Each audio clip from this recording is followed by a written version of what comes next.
अब मैं ये कहना चाह रही थी कि हम घर से कितनी पेन लेके आए हैं, जिंदगी दांव पे लगी हुई है, ठीक है। और फैमिली की अटैचमेंट और मोह ममता देखो कि अगर पेशेंट थोड़ा सा खाना नहीं खा रहा या सो नहीं रहा तो फैमिली की जान निकल गई, क्या ट्रीटमेंट हो रहा है।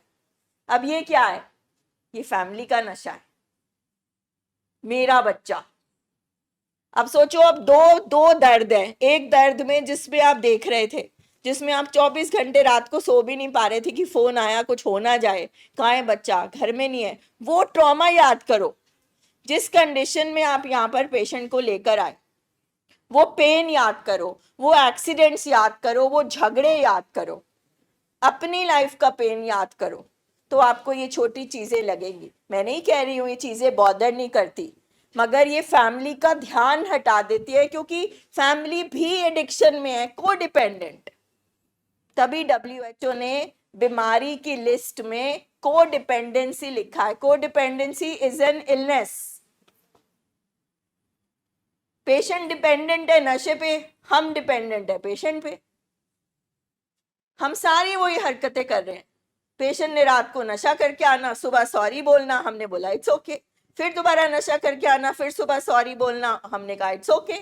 तो हम सारी वो हरकतें कर रहे हैं जो पेशेंट कर रहा है।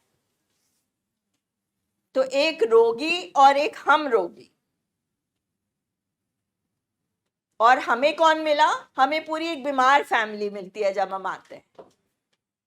आप ये भी सोचो कि दिमागी बीमारियों में साइकेट्रिस्ट का, साइकोलॉजिस्ट का, सारी टीम का भी कितना मुश्किल काम है।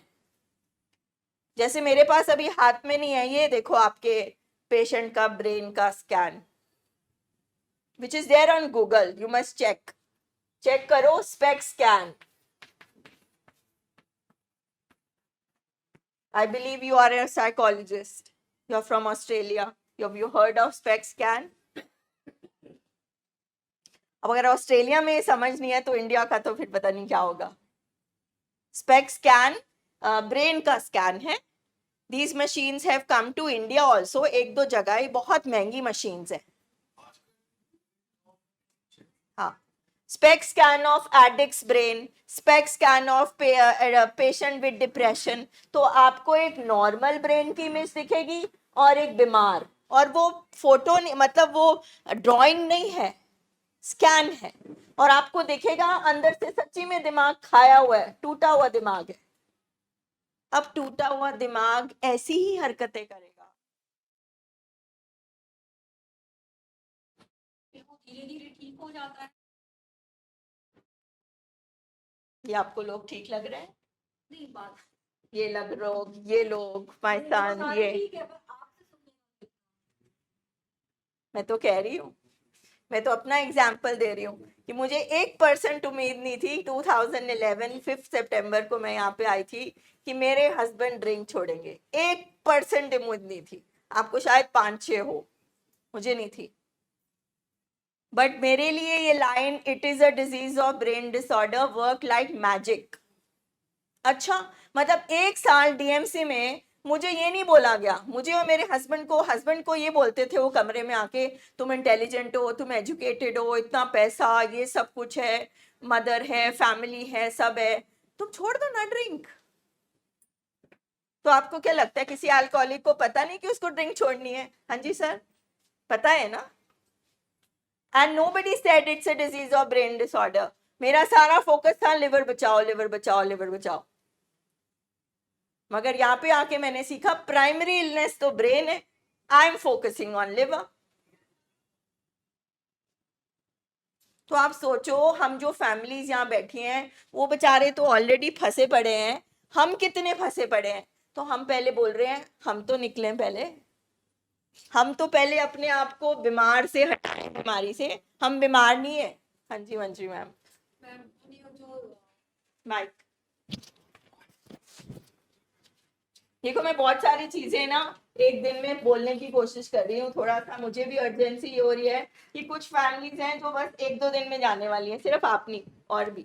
मैम एक्चुअली पता है क्या है, जैसे आपने जो 2 पिक बनाई ना अलग अलग, तो दोनों में दोनों को देख कर, गूगल करके निकालो, मैं सबको थोड़ा दोनों को देख कर ना ऐसा लगा कि काश कि वैसा हो जाए, इसलिए बार बार जब उस पर मेरा ध्यान जा रहा है तो लग रहा है कितना नहीं, टूटा slow फूटा है। process है। तीन प्रोसेस स्तर तो बस, बोलते हैं ना, हाँ। स्ट्रक्चरल, हाँ। फंक्शनल, हम्म। ठीक है। सो ये सारी चीजें स्लोली आती है ना, क्योंकि बीमारी कहाँ से आई? बीमारी तो 4-5 साल की। साइंस से इस बीमारी कैसे आई? What are the 3 reason? Genes, environment, personality. Hmm. अगर डायबिटीज जेनेटिक है, ठीक है, हाइपरटेंशन है, तो हमारे पेशेंट का बॉडी ऐसे बना था कि जब उसने गेहूं खाना था उसको व्हीट एलर्जी होनी थी। So certain body sets are such जो नशे के लिए नहीं बने थे, या जो उनके दिमाग थे डिप्रेशन होना था, उनका डिस्पोजिशन है, प्री डिस्पोज्ड है, वल्नरेबल है। जैसे घर में कुछ बच्चों का खून बनता है, एक आध का नहीं बनता, उसको एक्स्ट्रा खाना खिलाना पड़ता है। इन्वायरमेंट, 4-5 साल की उम्र से ही हमारे पेशेंट का पूरा डोपामिन नहीं बनता था, या जरूरत से ज्यादा बनता था। हमारे घर का माहौल कैसा था? पेरेंट्स का रिश्ता कैसा था? क्या घर में फादर भी ड्रिंक करते थे, कोई नशा करते थे? क्या फादर की साइड से, मदर की साइड से किसी को डिप्रेशन, स्किज़ोफ्रेनिया, बहुत ज्यादा गुस्से वाले लोग, किसी भी तरह का थॉट इमोशनल इम्बैलेंस था, तो उसको हम फैमिली हिस्ट्री पॉजिटिव बोलते हैं। तो जीन्स तो आ गए, फिर माहौल, ट्रेजेडी होना, फादर की डेथ हो जाना, मदर की डेथ हो जाना, ये सब ट्रॉमास हैं। किसी की बुलिंग हुई हो, किसी को हमेशा नीचा दिखाया हो गया हो, किसी की सिबलिंग राइवलरी हो, कंपैरिजन हो, तो कुछ ना कुछ चीज बचपन से ही बैठी होती है अंदर। नशा तो जाकर सिर्फ उसका मरहम बनता है। जैसे अगर किसी को कॉन्फिडेंस नहीं है, बचपन से कॉन्फिडेंस नहीं है, अब वो कॉलेज पहुंच गया, अभी भी वो किसी से बात नहीं कर पा रहा, उसको पिला दो एक पैक, तो देखो कैसे कॉन्फिडेंस आता है। तो फिर वो उस पर्सन को क्या लगेगा? उस पेशेंट के लिए वो एक पैक क्या है? दवाई, उसकी power, that this gives me confidence. That is how patient becomes dependent.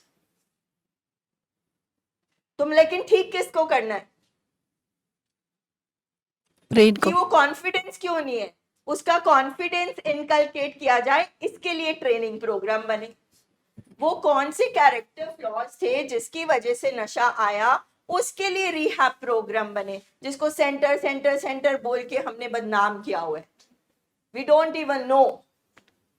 दुख की बात यह है, हम सब एजुकेटेड लोग हैं और हम हर चीज के लिए इतनी रिसर्च करते हैं। हर पर्सन को पता है जोमेटो से ये मंगाना है, अमेजोन से ये मंगाना है, मिंत्रा से ये मंगाना है, मगर किसी ने, यहाँ पे कोई भी बैठा है मेरे समेत जिसने स्टडी करी हो एडिक्शन क्या होता है, फैमिली का क्या रोल है, ब्रेन डिसऑर्डर क्या होता है, डिप्रेशन क्या होता है? नोबडी। सो एक फैमिली को इतना अवेयर होना पड़ता है, क्योंकि ये एक कॉम्प्लेक्स कनिंग बैफलिंग डिजीज है, ये दिखती नहीं है। लाइक स्माइलिंग डिप्रेशन, डिप्रेशन सबके लिए क्या है? उदासी। ओहो मेरी मेड नहीं आई, मेरे को डिप्रेशन हो गया। अगर आप एक डिप्रेशन के पेशेंट को देख लो तो आप तौबा कर लो कि मैं आगे से ये शब्द नहीं यूज करूंगी। उदासी और डिप्रेशन में फर्क है। सो हम ऐसे सोसाइटी में रहते हैं, ऐसी एज, ऐसी जगह पे जहाँ पे मेंटल हेल्थ की कोई समझ नहीं है, स्टिग्मा है, खुल के हम बात नहीं करते, इस हॉस्पिटल में छुप छुप के घुसते हैं, अपनी टॉक्सिक शेम है, अपने मुंह से नहीं बोला जाता, बड़े आराम आहिस्ता से ऐसे मदर बोलती है वो ना वो करता है, नहीं बोला जा रहा उस माँ से, दर्द हो रही है उसको।